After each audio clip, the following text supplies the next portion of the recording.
Salam, jemaat yang dikasihi Tuhan kita Yesus Kristus. Sebelum kita mendengarkan firman Tuhan buat pada hari ini, kita berdoa. Damai sejahtera Allah yang melampaui segala akal, kiranya menyertai hati dan pikiranmu di dalam Kristus Yesus Tuhan kita. Amin. Yang menjadi khotbah kita buat hari ini tertulis di dalam Yohanes pasal yang ke-16 ayat 28. Aku datang dari Bapa dan aku datang ke dalam dunia. Aku meninggalkan dunia pula dan pergi kepada Bapa. Demikian firman Tuhan. Jemaat yang dikasihi Tuhan kita Yesus Kristus, di sini terdapat dua hal yang digunakan Kristus untuk menghibur para murid-muridnya. Yang pertama, dengan kepastian bahwa meskipun ia akan meninggalkan dunia, ia kembali kepada Bapanya yang dari Allah ia datang. Aku datang dari Bapa seperti yang kamu lihat datang ke dalam dunia.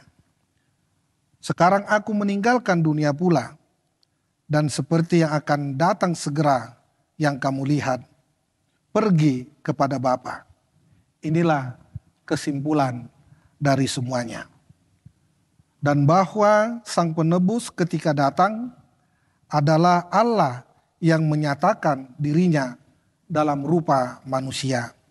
Dan ketika pergi telah diangkat dalam kemuliaannya.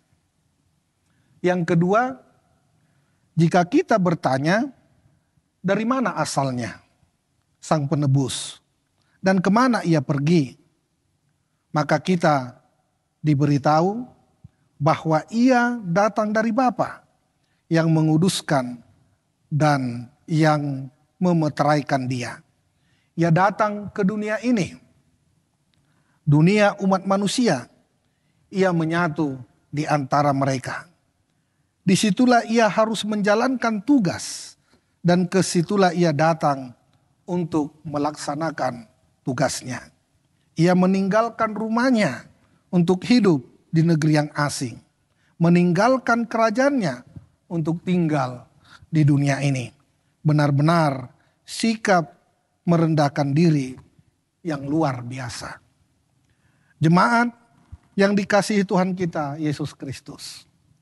Rasa takut tidak akan pernah bisa memberi perspektif yang sehat untuk melihat masa depan. Maka pengajaran Yesus berikutnya bukan merupakan peringatan yang dapat membuat mereka takut, melainkan berupa janji.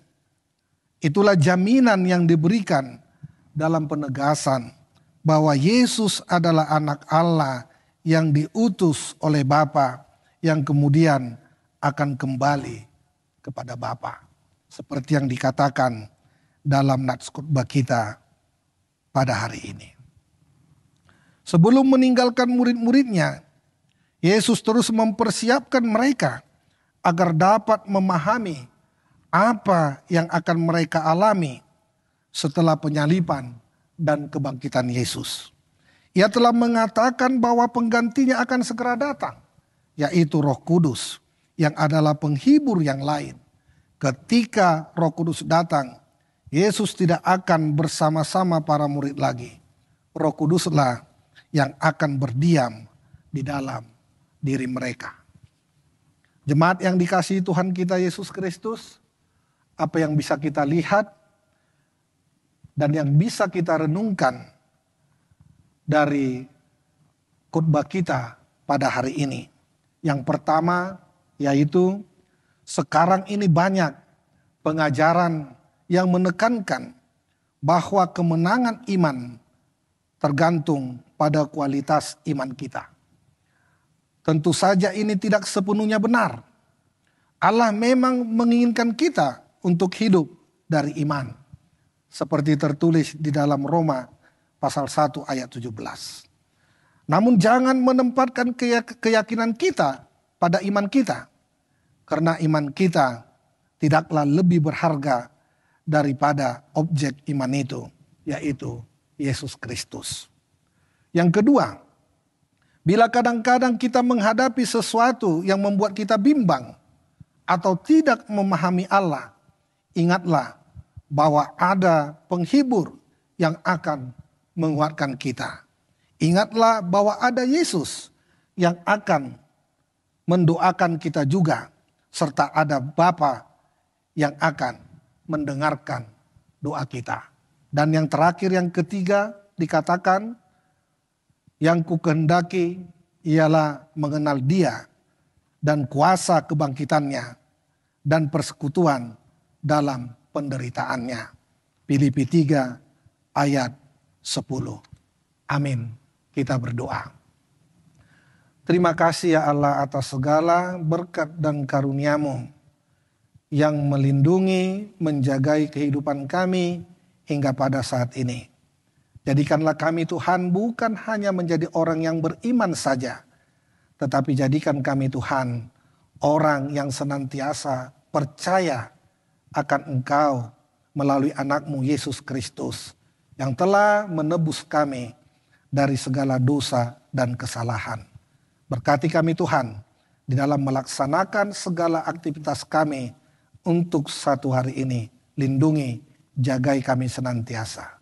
Di dalam Yesus Kristus kami berdoa dan mengucap syukur. Amin. Selamat beraktivitas.